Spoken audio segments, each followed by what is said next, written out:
It's good to be together tonight. Good to be back. Several are gone to Long Branch this evening, and we hope that they are well and that all is well down there. But glad that you're here at Leoma tonight. We've been studying the home for some time now, so if you have your Bibles, want to be opening to Exodus chapter 2 is where we're headed tonight. Exodus chapter 2, probably not a common home passage, but one that we're going to use for our study together tonight. I want to remind you about something, maybe inform you if you don't already know, but coming up this weekend, Lord willing, on Friday evening and Saturday morning, the leaders of this congregation, the elders and deacons, Joshua and I and our wives, will be gathered for our annual retreat.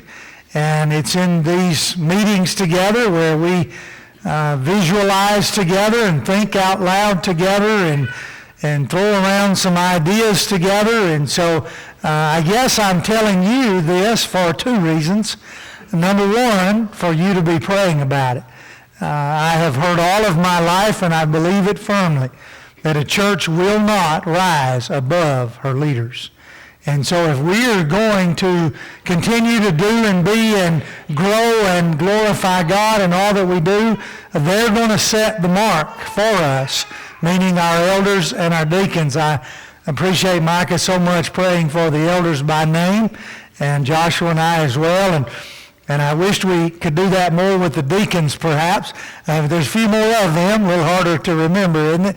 But certainly they are a vital part of the work as well. And so whatever bar they set, whatever spiritual realm they rise to, that's where we'll go. And if they don't rise, then we won't go, according to everything I've read and studied. And so I'm asking you to pray for them.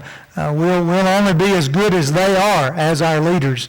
And so they need all of our prayers, and certainly appreciate all of these men and their wives so very much. The second reason why I'm telling you this is not only do I want you praying about it, but if you have any comments other than preacher-related comments, then you need to be making them to the elders and deacons, right? I'm just kidding. If you've got some preacher comments, make those as well. And we need to discuss these things. So if you've got some thoughts or ideas, I'm giving you a week notice, okay? From now to Friday, contact one of the elders or one of the deacons or both, and let them know some ideas that you've got for the church, some things that we may need to discuss and talk about and look into for the coming year. And so that's coming up Friday night and Saturday, Lord willing. Hope you'll be in prayer about that for us and for the church as a whole, as a family. Tonight, I just want to take a brief moment here to talk to you about the importance of faith within the family. I don't know how long this series goes. I guess it goes till I get tired of talking about the home, but I'm not convinced that I will ever, or anybody else will run out of important things to talk about as it relates to our homes and to our families. I've been around death a lot in my life, you know that. And I think probably one of these days, if I do retire from full-time ministry, I'll go back to the funeral home. I just enjoy helping people in that time of life. And it's a very difficult time. And here's what I've seen a lot. I've seen a lot of people work very hard to leave their family something. And here's what else I've seen a lot. I've seen a lot of families be left a lot and squander it. And so it just bothers my heart that parents would work so hard to leave so much, and kids would have very little respect, very little desire, very little honor about how they choose to handle themselves and handle what is left to them. I'm not saying that's always the case. Please don't misunderstand me.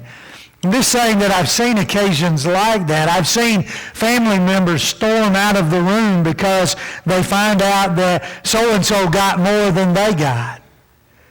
And maybe you've lived through some of that, and I just say all of that to start this away. I I got to be honest with you, at this point in our lives, Chastity and I will leave our kids nothing but a bunch of bills. That's what we'll leave them at this point in our lives.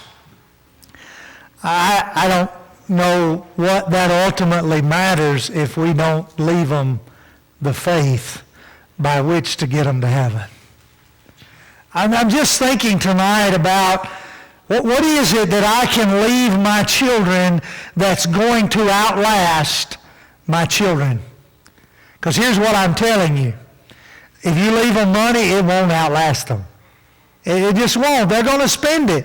They're going to use it. They're going to maybe blow some of it. You know, they're going to go through that before they're gone. So what can I give my children that'll outlast them? That's the question I'm asking. I'm not against inheritance. I'm not against leaving your children money and property and material things. I just simply want you to think with me tonight about leaving them something that will outlast them. An inheritance that can go to the next generation. And as I think about the importance of that, you know, several years ago now, on Mother's Day, we talked about the faith of Jochebed. I just love that name. I don't know who would name their daughter that, but bless her heart. I just love the name Jochebed, right? I don't even know if I'm saying it right, but Moses' mother, right? That was her name. And a few years ago on Mother's Day, we focused on her as our example of a godly mother. And we went to Hebrews chapter 11 and the passage that was read a moment ago. And we talked about faith as it relates to the contagiousness of it. How that Moses really caught his mother's faith. Maybe even his father's, but certainly his mother's faith.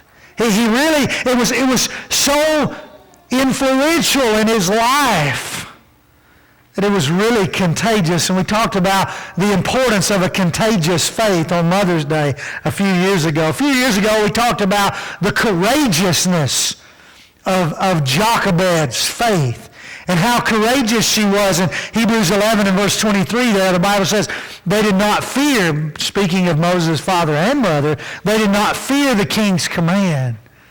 They feared God. They faced the king's edict with courage. They had this courageous faith that was going to please God and honor God and respect God above and beyond any king or any earthly leader.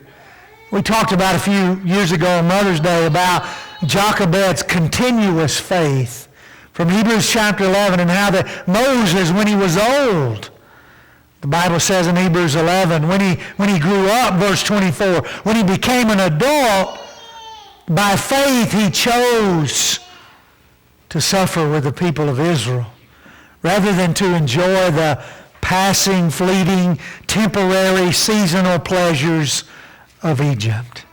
And he considered the reproaches of Christ far greater riches. Why? Because his mother, because of the faith and the family, his mother and his father, because of the home and the unit that was developed there. And so then I got to looking back and thinking about, well what was this contagious and courageous and continuous faith?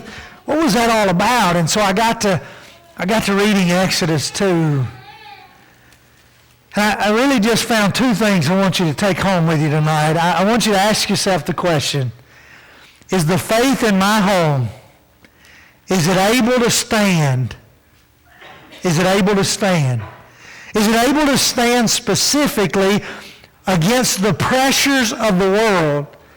And then number two, I want to ask you to ask yourself, how secure is it at a distance? How secure is the faith in my family at a distance? And I'm going to explain what I mean more when we get there. Number one, can it stand? Can it stand against the pressures? Look with me in Exodus, rather. Let's get out of Hebrews 11.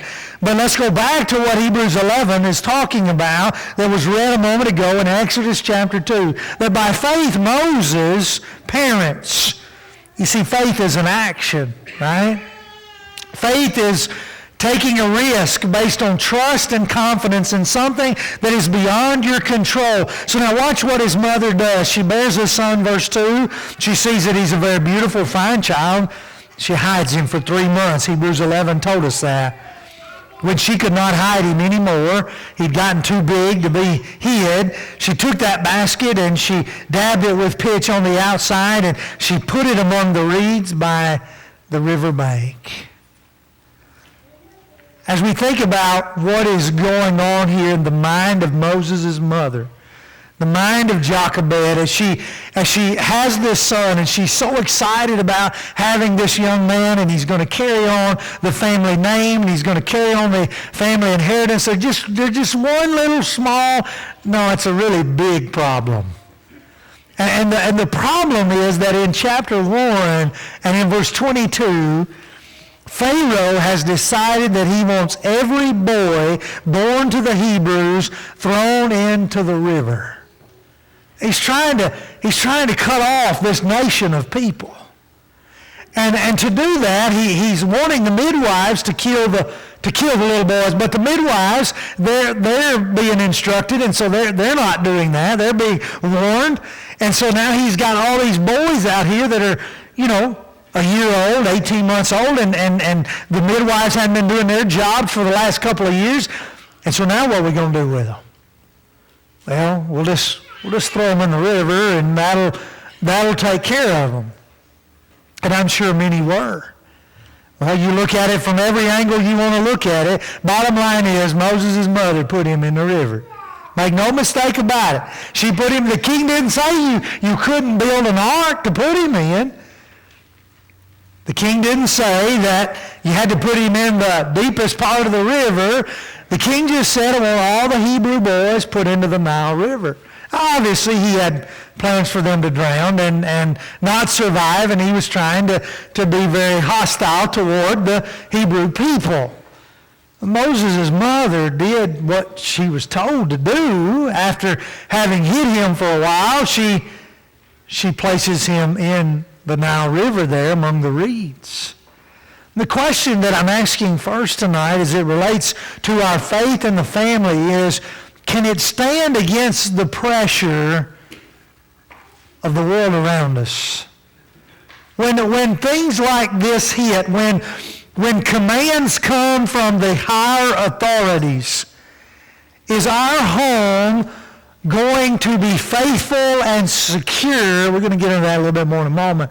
But is it going to be able to be secure and stand in moments of persecution and in trials and in difficulties? I can just point blank say that mine has crumbled a time or two. I'm not proud of that. I'm not happy about that. I'm not promoting that. I'm confessing it. I'm admitting it. That there have been times when my home has crumbled under the pressures of society. I don't want that kind of faith for my home. I want my faith, I want the faith in my home to be able to stand. When society pushes in, when pressures begin to come, when I'm being asked to do things that are not godly, that are not righteous, when even perhaps rules and legislation are such that it would challenge my opportunity to exercise my faith. Am I going to take a risk? Am I going to have a faith that'll stand? I think about several things, but I'll just mention a few to you tonight. That, when Jesus prayed in John 17, if you're looking for some motivational reading tonight, that'd be good. John 17 be a good place, and analyze what Jesus really prayed for. Down in about verse 14, and I realize that in that paragraph he's praying for the immediate disciples right there with him. Now he's going to get down to all of us in a few chapters later, and a few verses later rather.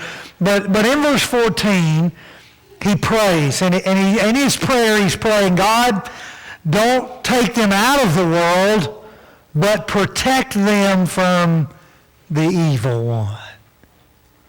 It It was never Jesus' prayer that the Father could have looked down from heaven and he could have just put us in a big old bubble or a vacuum and kept everything pure and holy. And he could have, as Satan blamed God and accused God of putting a hedge around Job. You remember that?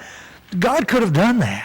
He could have just placed a nice little hedge around us and no temptation could have got in and no evil would have had an opportunity, and he could have. But that's not what he did, and that's not what Jesus prayed for. Jesus didn't pray that he take us out of the world, but that he protect us while we're in the world. He went on to say in John 17, beginning in about verse 14, going through about verse 17, that the world would hate us. Why? Because we're not of the world. Jesus said, just like when I came into the world and the world hated me, my disciples will go out into the world and the world will hate them. Do we have the faith in our home that is able to stand against the hatred of the world? Oh, we don't like to be hated, do we? As a matter of fact, we don't even like to not be liked. We want to be liked, don't we? We live in a society where I need to do whatever I need to do in order to be liked. A home that is willing to stand in the midst of difficulty and persecution and say, I don't care if the world hates me. I came for one reason, and that is to please God. And whether it's right in your eyes or not, we're going to please God before we please man. Is that not what the apostles said in Acts chapter 4? You decide what's right for you.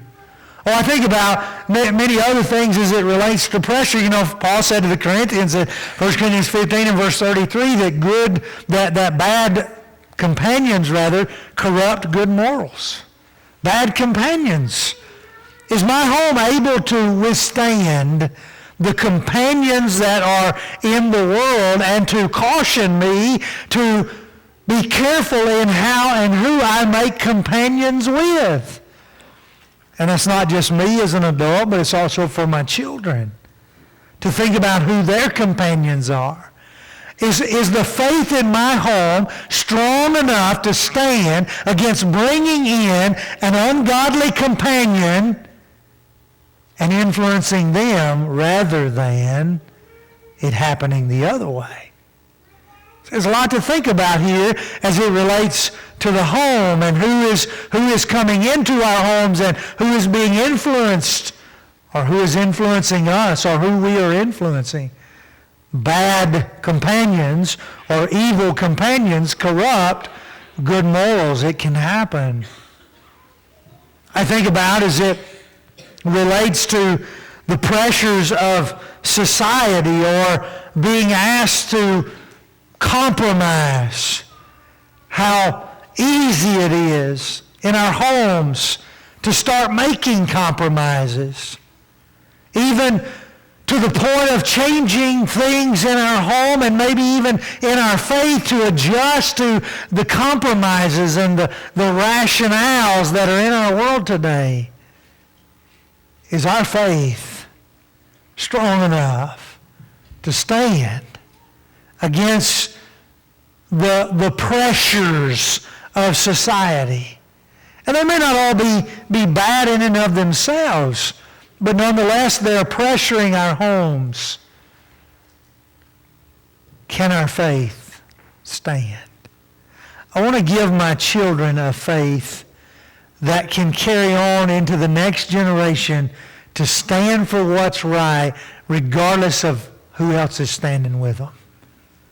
I want to give my children a faith. I want them to see a faith in our home that can stand up against the wrongs and the evils and the ungodly things that are going on in our society, and who knows what may go on in their society. I want to give them a faith that can stand. But then secondly tonight, I want to give them a faith that is secure from a distance. What do I mean by that? You know, as I was reading Exodus 2, there's a lot of distance in this passage. Have you ever seen it? Look at verse 4. The sister of Moses stands at a distance. I began to ask questions like, did Jochebed know where to put Moses? I think so. She knew where to put him. And I don't mean by that, oh yeah, there was a distance of how far out in the water to put him. How far would she put him out there? You know, if she put him too far out there, he might get caught in the current. What do you think? And his little ark would be gone. So there was a distance there. I want to put him a safe distance into the water.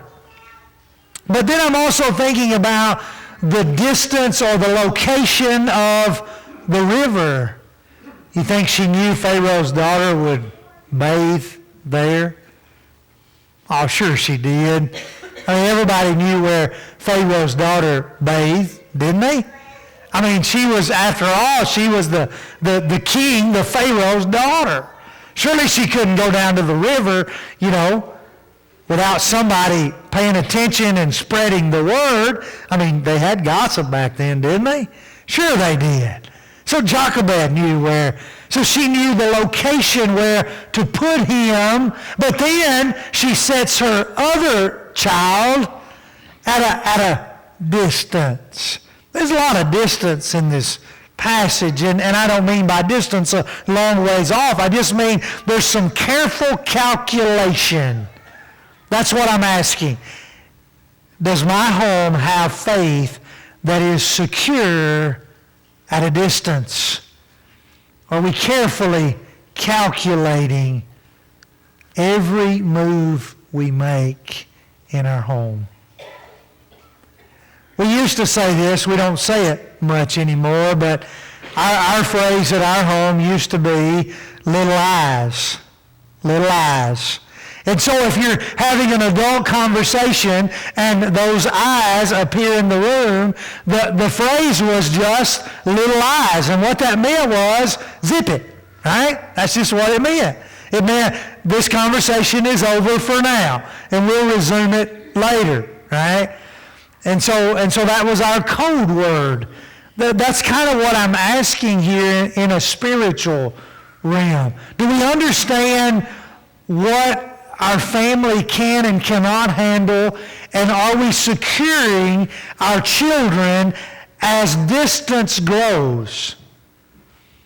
I really never thought I'd be 100 miles from my parents. My mother actually thought I would be more than 100 miles from her. There was a time in my life when she actually thought that I would probably be in another country is where I would be living one day. So she's kind of pleased with 100 miles because that's not that far. Certainly not as far as it could be. But as you distance your children out, as we raise our children and as we give them distance, you may call it leeway, you may call it the opportunity, you may call it decisions, whatever you want to call it, you get the point of what I'm trying to illustrate here. Are we securing them in the faith as that distance increases? Because here's the reality. Jochebed's got this 3-month-old baby, and he is completely in her hands. And she can put him anywhere in that river she wants to put him. But as the story continues, as Pharaoh's daughter comes down, she sees the basket, verse 5. She tells the servant to get it. Oh, now he's not where Mom put him. He's being dislocated. But guess what? Sister's watching, ain't she? Sister's watching from a distance. And she, after Pharaoh's daughter opens it, verse 6, sister goes up, verse 7, and says, this is a Hebrew baby, isn't it? Yeah. How about I go get one of the Hebrew women to nurse him? and to raise him. Oh, that's a brilliant idea. Do you have one in mind? As a matter of fact, I do. I'll just not tell you it's his mother, right? I'm not denying the providence of God at all, please. God's working here, absolutely. God knows exactly what he's doing. But he's using the life of Jochebed, and he's using their home, Amram and Jochebed, and their home. And what's happening here is there's a lot of distance being created, and then all of a sudden the distance is eliminated because now Moses is back with his mother. And she's nursing him, and she's raising him. And verse 9, she's even getting paid for it to a point. And then in verse 10, when it gets to this point, as the child grows, she brings him to Pharaoh's daughter. He becomes Pharaoh's grandson, and it's Pharaoh's daughter. This is interesting to me. Moses' mother didn't even name him. Now, I want you to think about quickly what's going on in her mind. She's got a 3-month-old baby. She puts him into the river. Will I ever see him again? Is he going to be safe? Will he be found? Will he survive? Sisters placed over here at a distance to watch it all unfold, and no doubt Mama is a little bit at bay with the fact that Sister's watching, right? And so Sister sees all this unfold, and she has this great idea, and all of a sudden now Mama's baby's back with her, and she's nursing him and teaching him and raising him, and I don't know, when he gets to be a toddler, she carries him back to Pharaoh's daughter. Uh-oh, we got some distance coming back in here. Now what's she thinking? Will he survive? Will he forget us? Will he be faithful to God? I've been teaching him for these years. I've had him, and now there's a distance here. And will he be okay spiritually? Will he remember that he belongs to God's Hebrew people, or will he think he's an Egyptian? What do you think's going through her mind? You see, distance isn't fun, is it? One of the greatest inventions since sliced bread is Life 360. If you don't have it, you need it. I can take my phone off my hip right now. I can tell you where my daughter is. I can tell you how long she's been there. I can tell you how fast she drove to get there. I can tell you what percentage her battery is on her phone. And if it drops below 10%, my phone will go off telling me to tell her to charge her phone. It's the greatest invention since sliced bread. If she turns it off, I know she's turned it off. You see, we're trying to eliminate some distance here, but in reality, it doesn't tell me what moral choices she's making while she's there. It tells me where she's at. It tells me how fast she drove to get there. I can tell you whether she's being smart or being lawful, but when she gets there, all I know is she's there and how long she's been there. I can't tell you what she's doing while she's there. As an older parent, you know what distance is like, right? And I'm telling you, as a parent of a preteen, I don't like distance. When that child is on my hip bone, I know where she is and I know what she's doing, and I kind of like that. But she don't. And I know as she gets older, the distance gets farther. And so I'm begging Rodney to focus on the security of the faith in his home at a distance. Is what I'm doing going to help my children when they're out there at a distance? when they're not on my hip bone? Can our faith be secure at a distance? Jochebed turns her child over and gives him to who's rightfully his. I mean, she had to do that. He belonged to Pharaoh's daughter. And she gives him the name Moses, and that's what we remember. But it wasn't his mama that named him. It was Pharaoh's daughter that named him that. Thankfully, Hebrews 11 tells us, right? Verse 24, by faith, when Moses grew old, he chose to return to his people, return to God's people. He chose not to enjoy the pleasures of Egypt and the sinfulness of that lifestyle, and he chose to come back home to God's people, to his people. Jochebed and Amram had a home in which whatever years Moses got to spend in that home, he got a faith that could be secure at a distance. The time is coming when they tell me the hardest part of parenting is trusting the job you've done. I'm a little scared.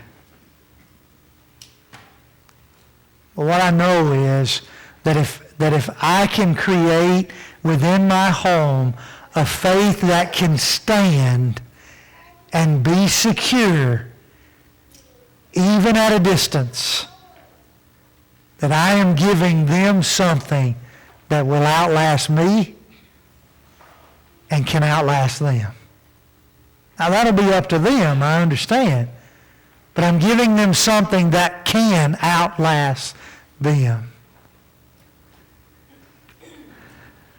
The home it's the foundation, it's the unit. Society's suffering because homes are suffering. Lives are suffering because homes are suffering. People are leaving the church because homes are suffering. It all goes back to our homes and building the faith for the home, faith for the family, faith that can stand and be secure. I hope that's what we're doing in our lives and in our homes and who we are. And I hope others are seeing it, so that they're able to make choices that are glorifying to God, that are God-honoring, like Moses did when he became an adult and of age. Of all the things that you're doing to influence those around you in your home or outside of your home, are you trying to perpetuate your faith? Oh, it can't be yours that they have eventually. They got to have their own eventually. But are you trying to influence them with yours as much as possible while you can? Is your faith strong enough to stand against the pressures of society? Is it secure even at a distance? If it's not, would you come right now as we stand and sing?